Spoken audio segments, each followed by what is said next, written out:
Yeah, right. It's one of my favorite movies. It's one too.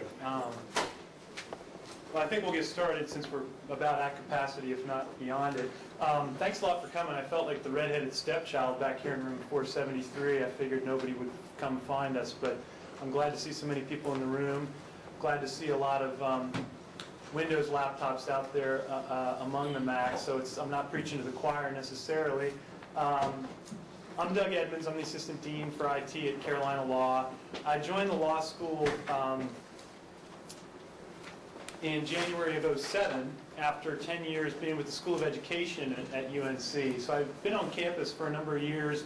You know, it was quite a change coming from the environment over at the School of Ed into the law school. Definitely a different culture, but it was made easier by the fact that I at least knew a lot of the campus and so forth and so on. But and I kind of came up through the ranks. I started as a sort of a lowly temp, working as an administrative assistant for the technical unit at the School of Ed. It was my first real job after a number of years slumming it while I was busy trying to make a living as a musician. And truth be told, this is kind of funny. 1 week ago today, I was here in Baltimore in my other life as a rock and roll guy playing a show at a little club called the Sidebar Tavern over near the courthouse last Friday night. And only to return in my straight life this week to give a presentation to a bunch of IT people. So that's the dual life that I live. But in any case, at the time I started at the School of Ed, the campus network was very much in its infancy, and you know, we had a smattering of Mac LCs and Windows desktops, 3.1 even, and some Windows 95. And as I grew professionally there in that role, kind of the guy who had been doing the network administration took me under his wing, and I kind of learned on the job. Later went on to become, well, got the full-time permanent job after being a temp, and did the end user support largely, and then became the sysadmin there, dealing with Windows servers.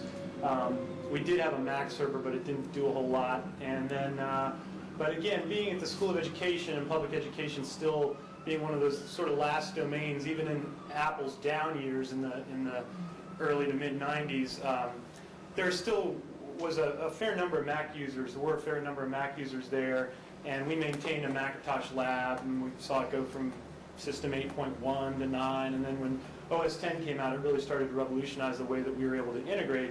So I've been doing this for a while, but again, then coming into the law school in January of 2007, it was definitely a culture shock, and it was funny because when I had the job interview, after I landed the job and then went out to lunch with my future boss, and we were talking about, you know, details and terms and whatnot.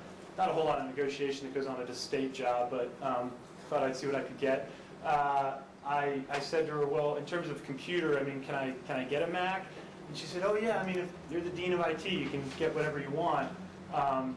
So just let Eric, one of the guys there, know what you want to order. Just send him an email. So I walked away from the lunch thinking, well, cool, you know, I'm not gonna worry if I come in there and start a revolution, because she told me that there had been no Macs in the department up until then. So about a week and a half later, I got an email from her saying, yeah, about the computer, it's probably not a good idea that you only get a Mac, because I think there'll be a mutiny among our faculty. We've always told them they're not allowed to use Macs, and so if you could, you know, just get a Windows desktop PC as your main office desktop, and then you're welcome to get a Mac laptop if you want to. So I figured that was a good compromise. I didn't want to ruffle any feathers or set the wrong impression going in there and trying to be a maverick and say, oh, Macs are taking over. Because quite honestly, I have no issue with Windows. I mean, obviously we live in a Windows-centric world, especially in the legal domain. And I'm happy to support Windows desktops and laptops and whatnot. But anyway, so I arrived in January of 2007. And at that time, there were very few people at the law school even interested in using Macs. But over time, you know, that trend has changed. And you could ask yourself, is it a trend, or is it just sort of a passing fad?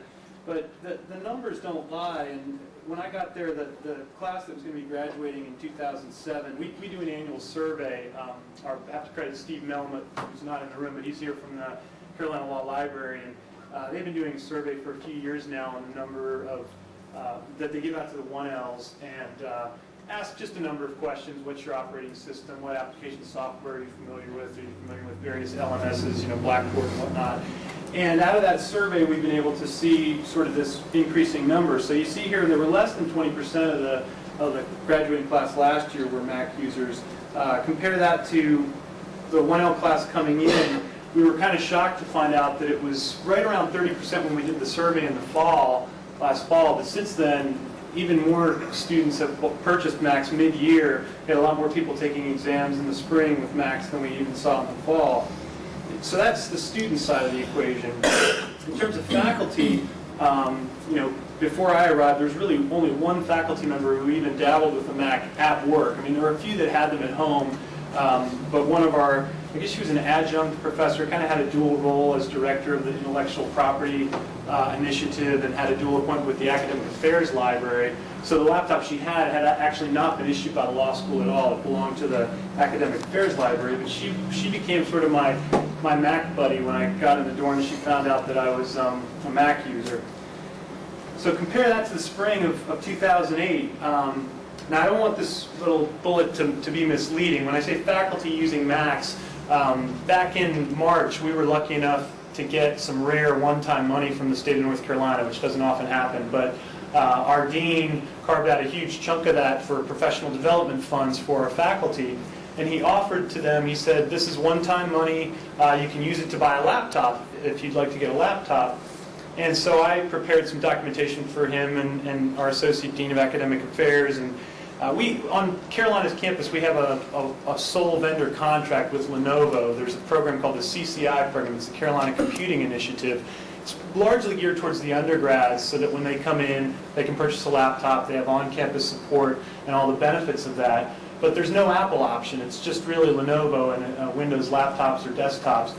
That program also applies to departmental purchases. So as a department, we typically do order through the CCI program. And when I prepared the documents for the deans to kind of give them the options of what faculty might be able to purchase, I also sent them a little spreadsheet of Apple options, knowing full well that some faculty were probably going to ask me. And truth be told, one of my superiors said, I don't want you to actively offer the Apple laptop option. I just kind of don't want to go there. But if you're willing to support them, then if somebody asks, you can, people can buy them if they come to you. Which I thought was a little screwy. I mean, it's like, I'm the dean of the IT department. It's my team that's going to have to support them. We're comfortable with it. I'm not so sure why she was so opposed to the idea of making it known that they could get one. But that being the case, out of about 25 faculty who chose to go ahead and take the dean up on this offer and use some of this one-time money to get a second computer, get a mobile computing option, I think 11 of them chose Apples. And these are people who have never even asked about using a Mac before and certainly weren't going to make the switch on their desktop. But I was struck by that number, not 11, I said 10.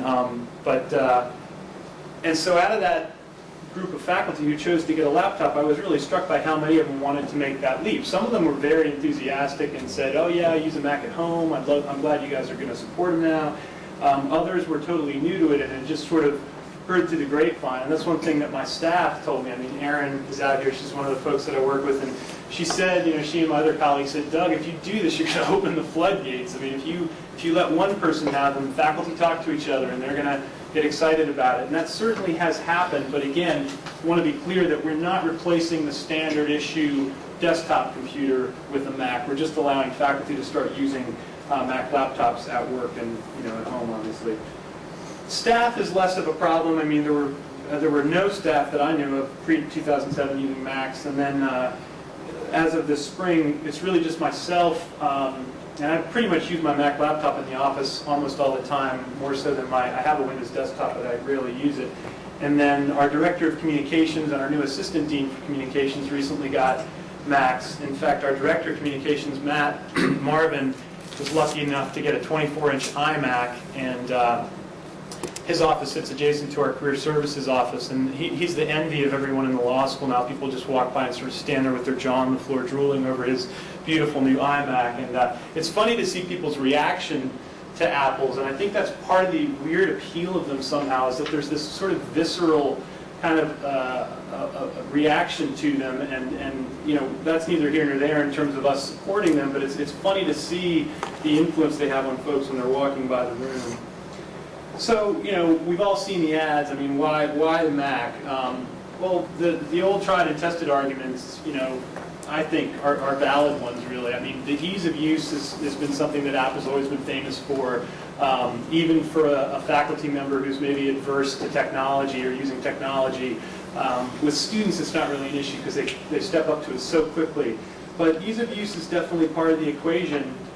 And even some of these new faculty who chose to get a laptop recently have said how quick and simple it was to sort of step up to the interface and the operating system. Reliability. I mean, you know, one of the old arguments against supporting doing a dual platform environment is that it's going to take a lot more person hours in terms of support.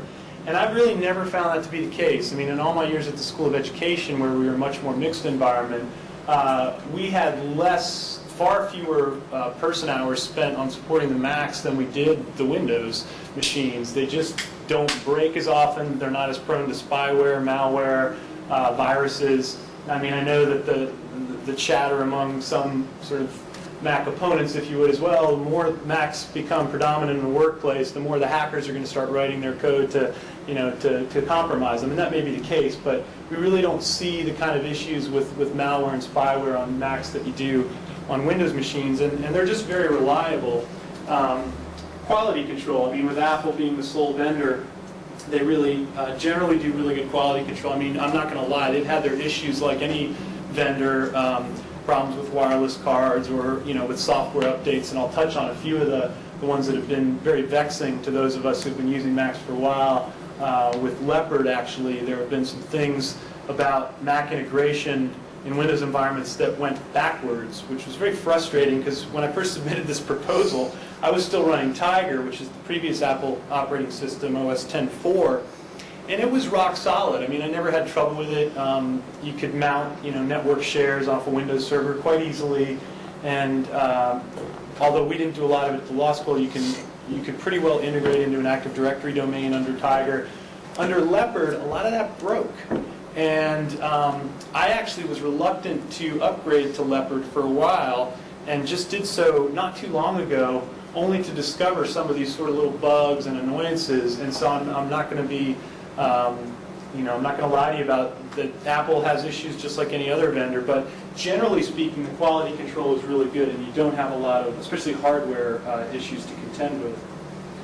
Of course, peer pressure. Like I said, there was sort of, you know, this whisper campaign that went on among the faculty when people found out that they were allowed to order a Mac.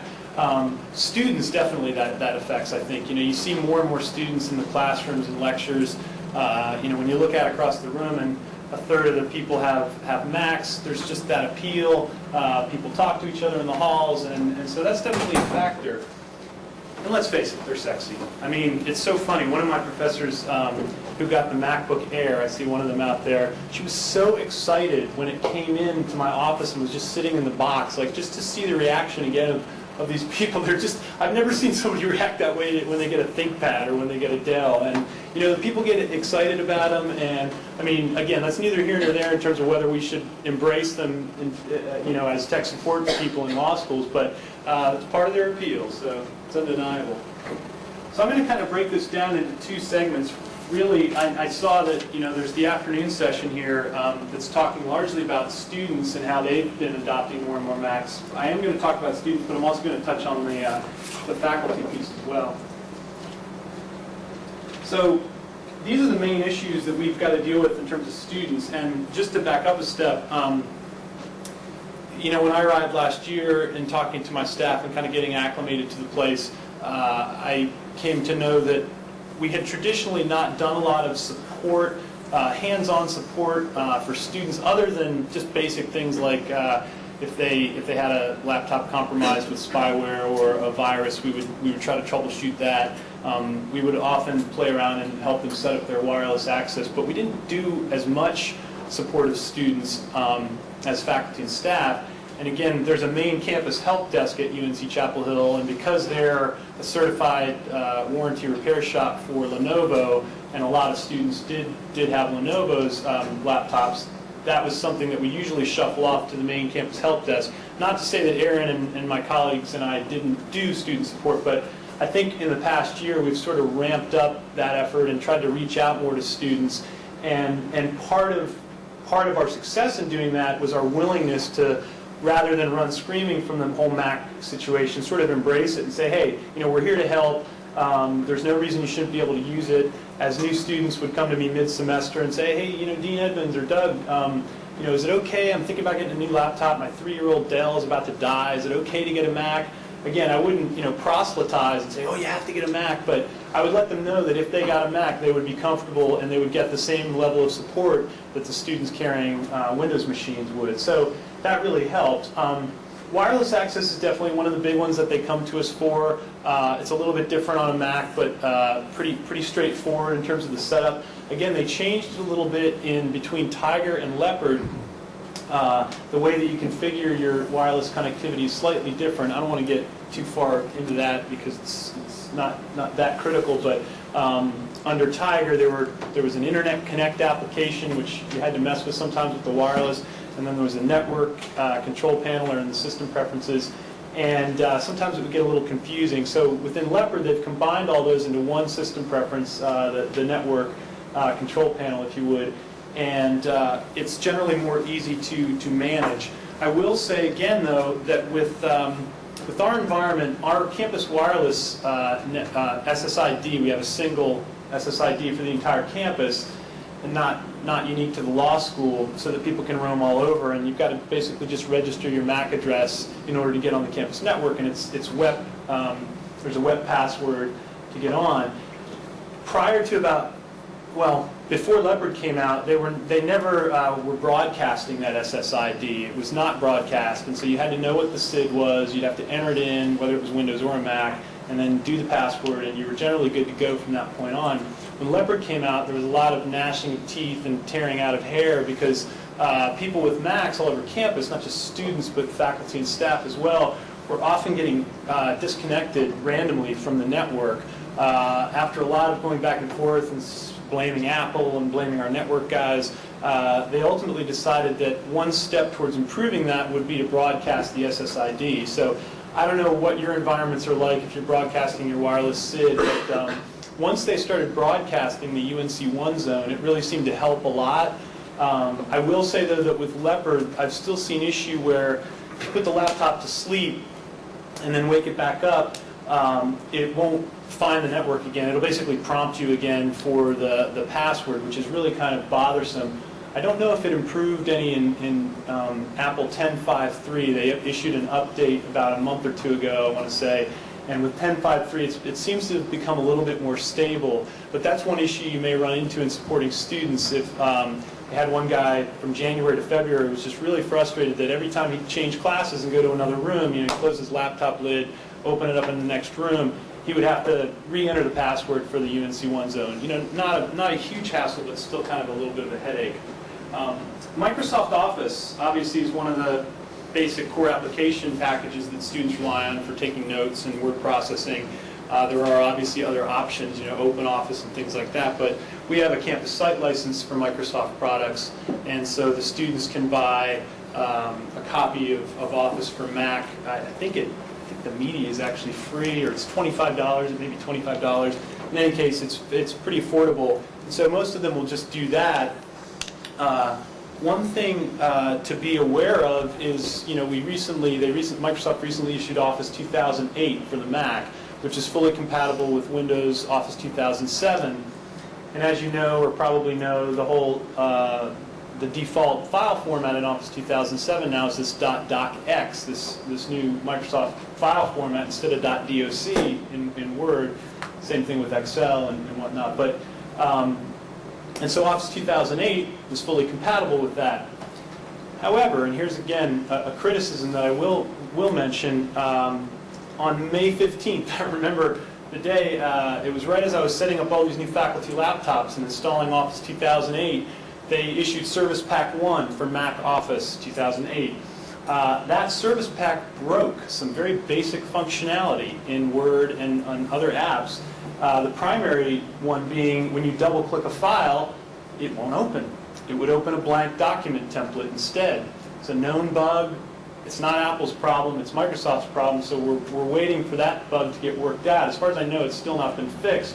But it was really frustrating because I had just issued all these laptops to these faculty, installed Office 2008 so that they'd be assured that they were fully compatible with Office 2007, which we're now deploying on the Windows machines throughout the department, only to discover that when they issued this security update, Service Pack 1, it broke that. And the other thing it broke was in an email, if you get an attachment, a Word attachment or an Excel, you know, typically I try to tell faculty to right-click and save it, but a lot of them just click on it to open it up. That too will not work under the new Service Pack 1 for Office 2008. So that's a warning you may want to take note of. So what I actually did, I rolled back on my own laptop. I uninstalled Office 2008 and went back to Office 2004 for Mac. It's fine. It works great. It always was rock solid. It doesn't have native support for that .docx file format, so that's something to be aware of. There is a little tool that I discovered, actually. It's called the Office Open XML Converter, and it's interesting. Microsoft, knowing that some people were still going to be using Office 2004 and that they might have problems opening these .docx files, issued this. It's only a beta, but it's been working fine for me, and what you can do is simply drag and drop. If you receive a Windows file that's .doc, you can drag it right in there, and it converts it to, I believe that it converts it by default to RTF, but you can save it back to DOC format, and it's a really simple, easy to use tool. But again, I just bit the bullet and went back to Office 2004 because I was so frustrated by the fact that there was a problem in that service pack for Office 2008. So the other big question, of course, is exams and Bootcamp. We at Carolina Law are an ExamSoft shop, which of course only runs natively in Windows. And we've got friends from Xtegrity downstairs, not to offend the ExamSoft people, but because it's a good product. But with the growing number of students coming in with Mac laptops, you know, we've been looking hard at whether or not we want to switch over to Exam 4, which does have a native Mac client. I will say, however, that with Bootcamp and ExamSoft, we've had very few hiccups, no real problems at all. I spent a good part of last fall, right before the fall exams, helping panicky Mac toting students to get Bootcamp set up and installed. And a lot of them got caught sort of in between. When Leopard came out, Apple completely tore down off the internet the beta of Bootcamp, which at that point was a free download, and you could install it under OS 10.4 Tiger and do the whole Windows install. It would work fine. But as soon as Leopard came out, sort of to compel people to upgrade, they took down the Bootcamp download file. And luckily, an enterprising friend of mine had burned the entire file onto a CD, and so even though they said that the Bootcamp beta had expired in October or whatever of 2007, I had some panicky students that were using Tiger still. They didn't want to upgrade to Leopard, so we managed to install off that CD-ROM. We installed Bootcamp, the beta version, installed Windows. Everything went off without a hitch. Now, come spring, more and more of the students were coming in with new laptops running Leopard. And under Leopard, Bootcamp is built in. It's just it's under the Applications Utilities folder, and if there's a little Bootcamp assistant that you run, it's a very seamless process. They actually have a full set of documentation which they encourage you to print before you start the install. But just to mention a couple things, I've done both Windows XP Service Pack 2 and Windows Vista installs under Bootcamp. Both of them worked really well. Again, no trouble during exams and working in that environment, the dual boot environment. One caveat, if you're doing Windows XP, SP2, you're going to be careful when you get to the point in the Windows installation where it asks you to how you want to partition the drive. Be careful that you choose to format as NTFS, not convert to NTFS. It's a subtle difference, but in that menu in the Windows setup, you know, when you're in those blue screens in Windows setup, you'll get to the point where it says, you know, how do you want to format the drive? You've already created a partition for Windows. That's the first step, and usually you carve out for XP, you can get away with like 10 gigabytes. For Vista, I try to do about 15 because it's such a resource hog and it needs more room. But after you've done that, then when you're in that point in the install where it asks you to partition, or how you want to format rather, one time I chose convert to NTFS rather than format to NTFS. What happens when you do that then is when it restarts the machine, it tries to run off the disk, the Windows disk that you've got inserted at that point, and it gives you a disk error, and you just get caught in an endless loop. It's a nightmare. So trust me on this one. Definitely choose quick format, format to NTFS when you're doing the Windows XP install.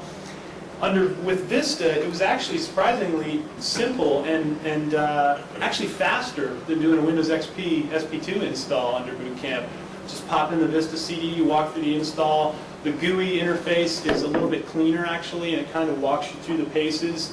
And again, I didn't have any trouble doing any of those, and I think we're going to have more and more students wishing to go that route, obviously, because the other thing we do at the law school now is we have a pool of laptops that students can check out during exams. We started doing that last fall, again, to try to reach out and provide extended services to students. And that's a huge, very popular program that we now have in place, so that if a student's laptop goes belly up right before an exam, or if they just don't own a laptop, which is rare, but sometimes we find that, then they'll come to us right before exam time and they'll sign up for one of the checkout laptops. And those are all Windows laptops. But more and more of the Mac people are just comfortable sticking with what they've got and running Bootcamp. How many in this pool? We have a checkout pool of a dozen laptops, is it now? Yeah. We did that my first year there, you know, because we had a pool of laptops that the faculty and staff could always check out, but we wouldn't let students take them. And so I talked to my team about it. I said, I'd really like to provide the same kind of service to our students. And it's been a hugely popular thing during exams in particular. And we limit the amount of time they can check them out during the exam period to just that day. So if they come in, they take an exam, we keep a spreadsheet running of who has which laptop. So if for some reason their exam template doesn't upload, we can go back and track it and pull it off with a jump drive. And, you know, we've had to do that a couple times.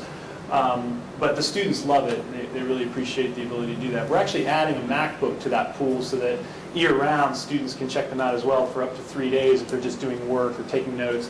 And with so many people using Macs, we thought we should probably add a Mac to that pool of resources. So we're going to do that this coming semester. Beyond those issues, we really haven't seen many support problems with the students. I mean, again, they're quicker to step up to this stuff generally than faculty, and they help each other a lot. And I think that, I mean, Aaron, can you think of any other issues with, not to put you on the spot, but with students and Macs? No, the biggest was that wireless, really, but otherwise, we don't see the Mac students that much at all. Yeah, yeah, it's not like the number of students that come in with, you know, malware and stuff like that. It just doesn't happen. But question? Yeah. There's also software secure exam student that runs natively. Does it really? I wasn't aware of that. Okay. I've been using it for 5 years now. With no problems? That's good to know. I knew about Exam4, but I didn't know that they had a native client. Quick question. Do you guys allow Mac notebooks to be printed to the lab printers, or how do you handle student print? We do. We do it sort of on an ad hoc basis. Our law journals, the law review, a couple students recently came to us, and they both had MacBooks, and they said, we need to print to the, you know, the LaserJet. We have all HP printers in our department, and they're run through a print queue. We outsource our file and print backup services to the College of Arts and Sciences, which is a historical relationship that predates my arrival, but it's a good setup. I mean, for what we pay them, we'd probably have to pay another person full time. So they have a NetApp, you know, environment. We do all our file and print backup, file services and print services through them. But we can enable direct IP printing on those printers, and so it's very simple. In that case, what we did was we just, by default, the direct IP printing is turned off on all those printers. So what we did is we just enabled them on the law review printer and the other journal printers, and then those students just had to come to our office. We set up their, you know, it was direct IP printing, and it works fine. The Mac recognizes the model type. It automatically installs the drivers. generally if you're dealing with HP or Lexmark or any major brand, you're not going to have too much trouble. So you're not using authentication?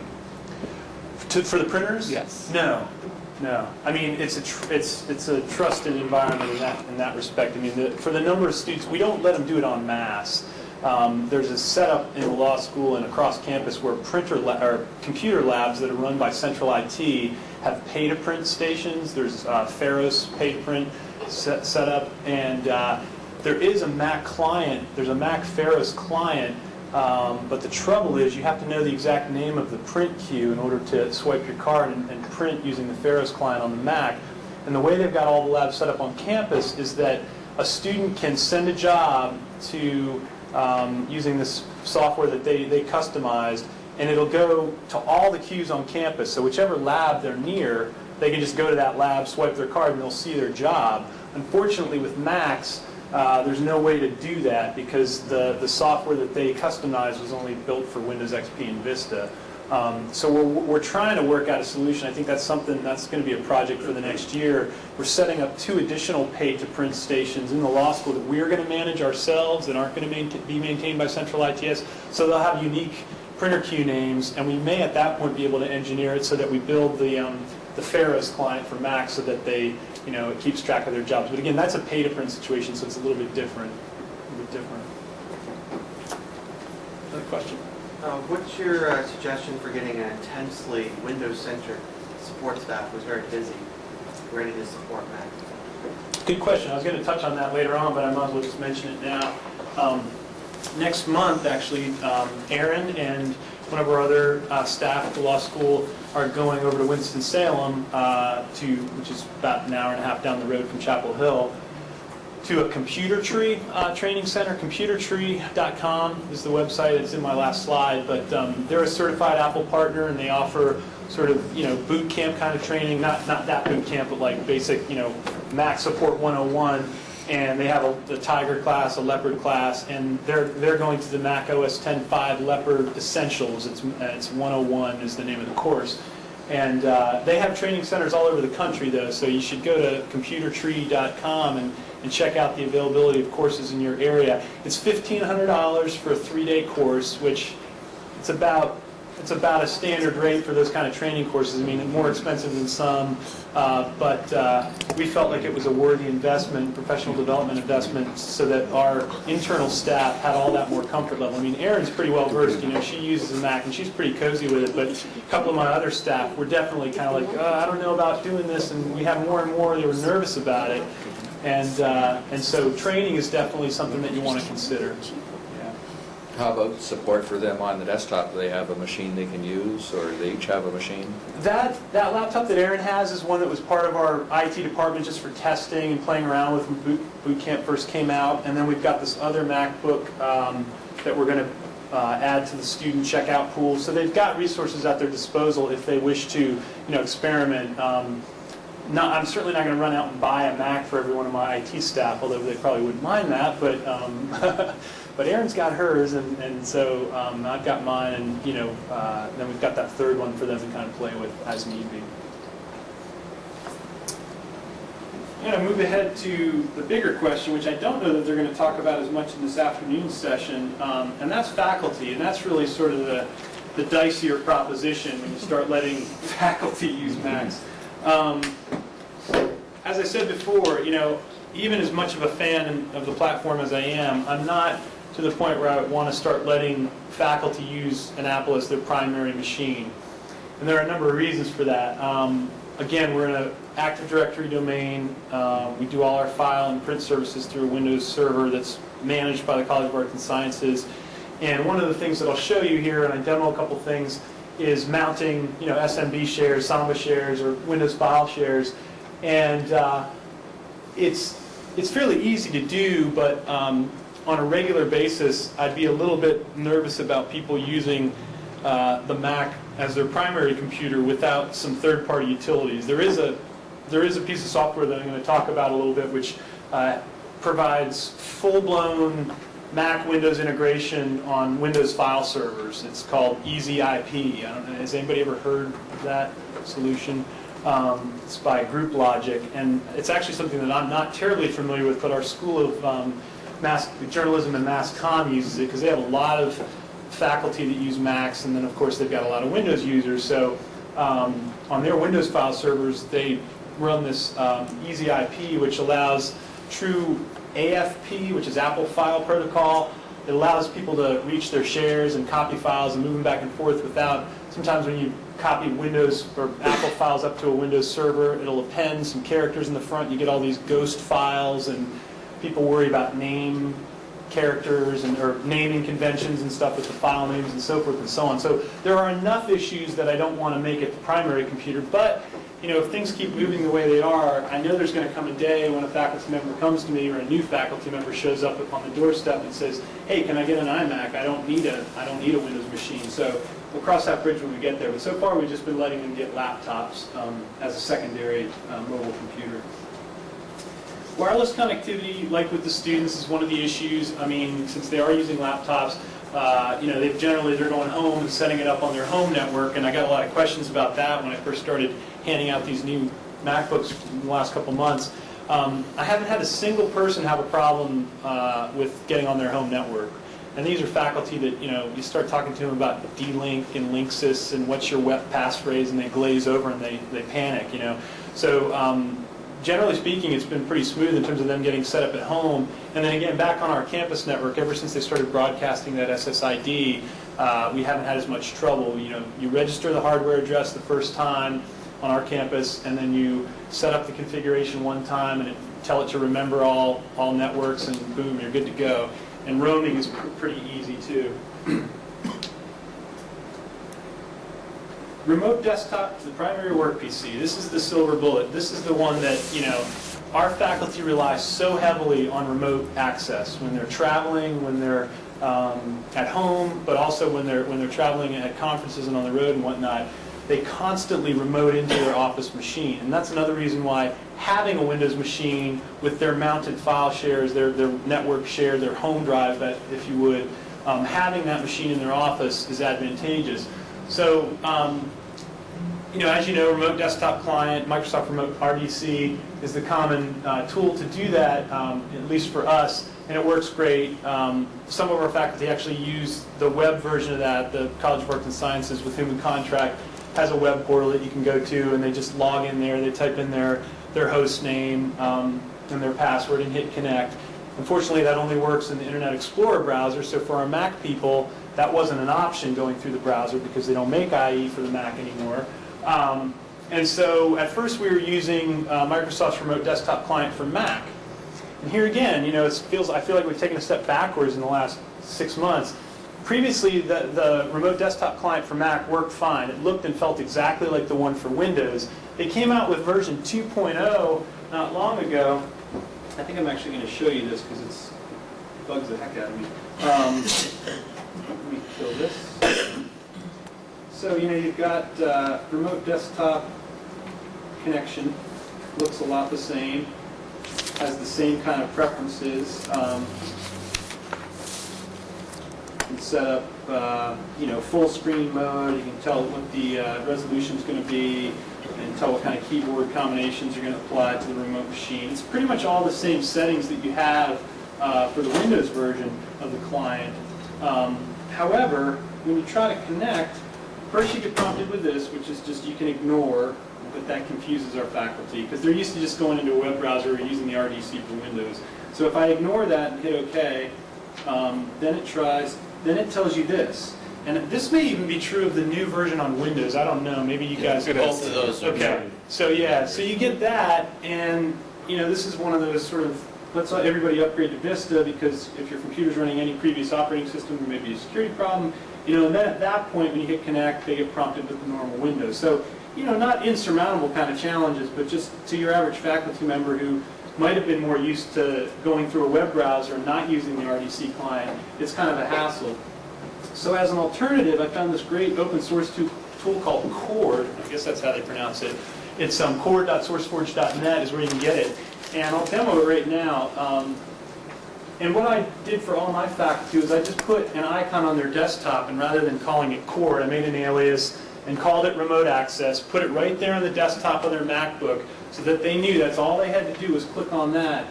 And it's got a nice, clean graphic interface.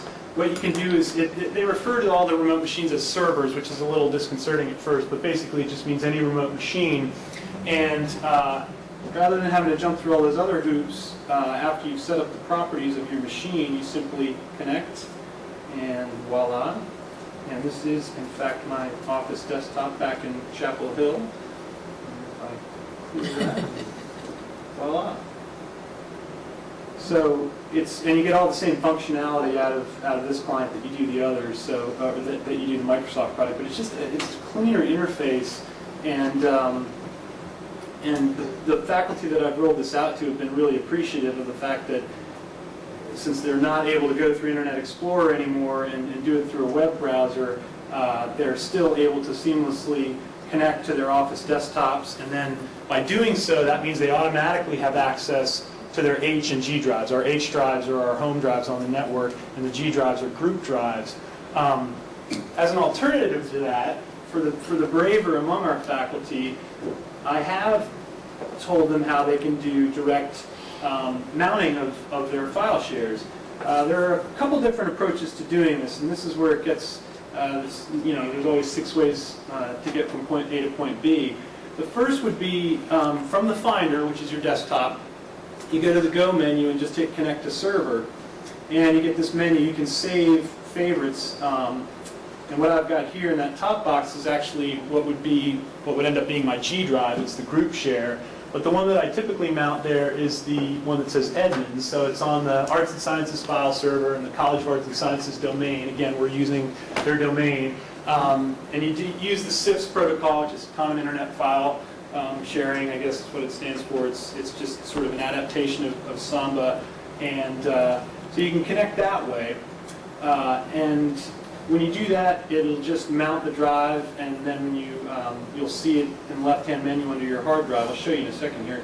But what I wanted to do for faculty, rather than having to make them click on Go, connect to server, and remember all that, I thought it'd be better if we could script it somehow so that they just had a little application or a desktop icon, and they could just mount that drive by clicking on it when they're on the campus network.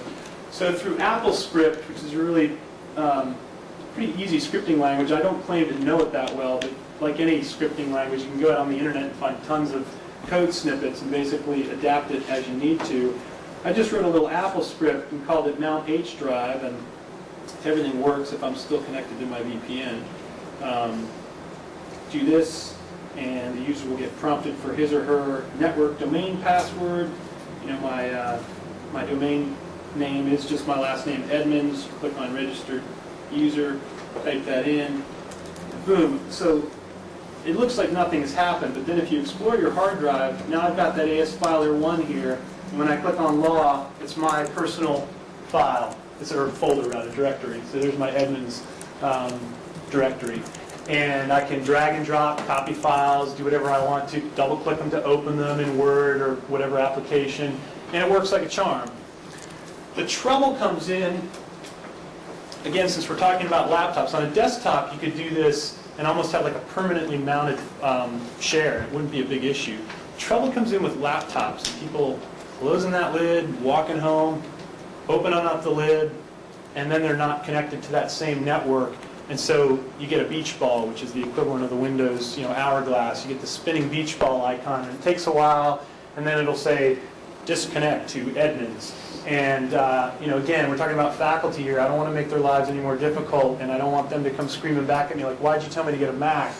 So I've been experimenting a lot with trying to automate the dismounting or the unmounting of network drives when you go into sleep mode. There's a lot of chatter among some of the Mac discussion lists. A lot of people have written code snippets to do that. I haven't perfected it yet, so I'm not going to try to demo it, but there's a little utility called Sleep Watcher, which is a command line utility. It sort of lives in the Unix underpinnings of the Mac OS. And through the command line tool Sleep Watcher, you can actually define various events when the laptop goes to sleep or when it wakes up.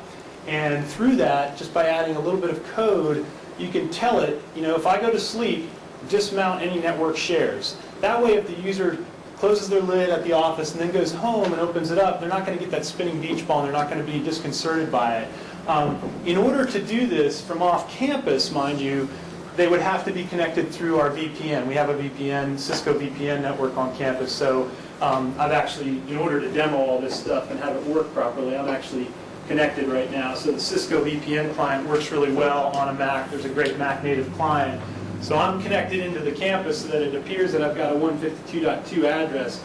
If they do that from off campus first, then they can do the same steps that I just showed you. They can either go connect a server, or they could click on that little script that I've written, and boom, they'd be cooking with gas. If not, then they're not going to be able to access those shares. So again, then the fallback is they could do remote desktop. They could access their Office PC, and then they've got access to the G&H drives. Is there any equivalent to the Windows sort of directory sync, where you can specify a directory on a file share that will synchronize when it's... When you get into that, I mean, as far as I know, you're really talking about some third-party tools. And I'm not aware of any off the top of my head that do it sort of auto-magically like that. I'm sure there are. The big, or the Easy IP solution, which is meant to run off a Windows file server to allow Mac users to better connect to and copy and move files, that may do some sort of synchronization, but I'm not aware of anything. Is anybody else that's a Mac person know of anything that does that sort of deal? I don't, I'm sorry. But so what I've been working towards, especially for this one user who always complains about the fact she gets disconnected from her H drive, is really a way to automate the process where, you know, because you can, a lot of the Mac support forums say, oh, it's easy to do that automatically. Once you mount the drive, you just copy it into your users directory, into your startup items. And if you go into your control panel in your accounts, every user account has these login items. And you can literally drag and drop that little script, the mount H drive script that I've got over there. I could drag that in there so that every time I log in, it would mount. But that assumes that I'm in that campus network. So again, I've been hesitant to do that for my faculty because so often they're not going to be on campus. So again, it takes a little bit more coding work and writing some Apple script that would define, you know, and somebody that I was just playing with this into the wee hours last night, somebody wrote a script where, you know, they're saying if the first octet of my IP address is such and such and the second octet is such and such, then go ahead and mount the drive. If not, don't do it. And so, you know, there's like, I don't know how many coders there are in there. Anybody write code here? A couple? So you could definitely, you know, come up with a way of doing this elegantly, but I've not had a chance to test it, and I certainly don't pretend to be an advanced programmer, so that's where I'm at with the Windows file sharing. And then to unmount the drive manually, you simply either click this like you would any external volume or a USB drive, just hit that, it unmounts the drive. Or you could write a little Apple script that unmounts it and have them click on that. But again, that's sort of a manual process. At that point, you're having the user intervene. Move back to our slides.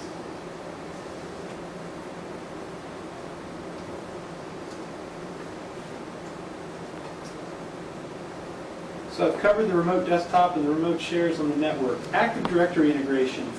This piece, again, is something that we've not done a lot of, and I don't want to dwell too long on it. We're getting low on time, and also, again, in the interest of full disclosure, Leopard, again, broke some really solid Active Directory integration tools that Apple had always had in place with Tiger. You can bind to an Active Directory domain, which I've done on this laptop. You can get to where people are logging in with their domain account, and it'll auto-mount a home drive, etc., etc. But to do full Active Directory integration, you're really going to probably want to use a tool like EasyIP or Admit Mac, which has been around for a number of years, that allows better integration between Mac clients and Active Directory. Again, since we're dealing with laptops, and we're not really talking about these machines being the sole primary workstation for our faculty, this has really not been an issue. I hope you don't feel like it was false advertising in my blurb in the program. I talked that I'd be hitting on this a little bit more, but again, having upgraded to Leopard and seen some of the frustrations with binding and unbinding from Active Directory domains, I don't even want to mess with it too much. But there are tools out there that will allow you to do it. Windows emulation options, we know, of course there's Bootcamp if you want, that's not really emulation, that's just a dual boot environment. Once you do Bootcamp and install a Windows operating system, all you do is hold down the Option key at startup and it gives you two little icons, either Windows or Mac, and then they can boot either or. I've had some faculty that wanted the option of dragging and dropping files between operating systems. And for that, you can use Parallels is probably the most popular, although I'm hearing more and more that VMware's Fusion is really, my Mac buddies say that they like that better, basically. I mean, I'm on the fence because I've not used it. I see you nodding your head. Have you had any? Yeah, I have it on my Mac. Okay. Do you like it? Yes. Do you like the functionality? I've had both. I actually have both installed. And do you like VMware Yeah. better? Well, there you go. Another sale for VMware. But they're great utilities, and they give you that added leverage and flexibility. So, if a faculty member, I have one faculty who does a lot of statistical research, and she's using, in addition to SPSS, she's using Stata. Now, there are Mac versions of both, although Stata, I was surprised to find, did have a Mac version, but SPSS, I had thought had stopped developing for the Mac, but I think they actually do have a more recent Mac native client. In any case, she was trading files with a lot of colleagues who were working in Windows, and so for her, we installed Parallels, and she'll just boot up, or rather, launch Windows XP, can bounce back to her email or do whatever she's doing in the Mac environment, go back to SPSS or Stadia in the Windows environment, and it's a nice, really nice solution to have, and another advantage of the Intel-based processor that Apple went to a couple of years ago. And unlike the students, we definitely do a little bit more hand-holding. I mean, the faculty, the ones who've gotten the laptops have been really excited about them, and that it hasn't suddenly put a drain on our staff or anything. I mean, we're still in the early stages, mind you. They've only had them for a couple months, and we're heading into the summer lull after they got them. But I can't tell you how excited they were. And again, I don't quite understand what the sort of gut level appeal is, but these faculty who don't otherwise get excited about computers were like really jazzed by the fact that they were getting these laptops. And so to me, it's just a matter of giving them a tool that they can feel productive with, they can get their work done, and that we're comfortable supporting. And at the end of the day, that's why I do what I do, is I want to make the end users happy. And so it's been a pleasure to see that. Here's a good list of resources. For all you that are newbies to the Mac world, Mac OS X Hints is a great website. A lot of good forums and threads, and you can search it. There's no membership or sign up. I find solutions to things all the times on Mac OS X Hints. Mac Windows is sort of the place to go for Mac and Windows integration questions. I won't bounce out to the site. The Mac Windows site is more in the form of a blog. There's sort of updating posts all the time, and the Mac OS X Hints site is user-generated primarily, and I think there's more management of the Mac Windows site, but there's the remote desktop client that I showed you called Cord, which even though it says it's only in beta, has been working great for us. You saw the interface. This is, if you're getting a little bit more into the automation of the mounting of drives, this is the guy who wrote the Sleepwatcher application. Again, there's a GUI installer for it. It's a packaged file installer. It's called Sleepwatcher, but then you've got to manage it on the command line. So if you're comfortable in the Unix environment, it's not super difficult to create these little text files, the sleep and the wake-up files that control what happens in those scenarios, but it's an interesting little tool, and it gets rave reviews from the Mac user community. I didn't talk about this at all. I forgot to mention backups.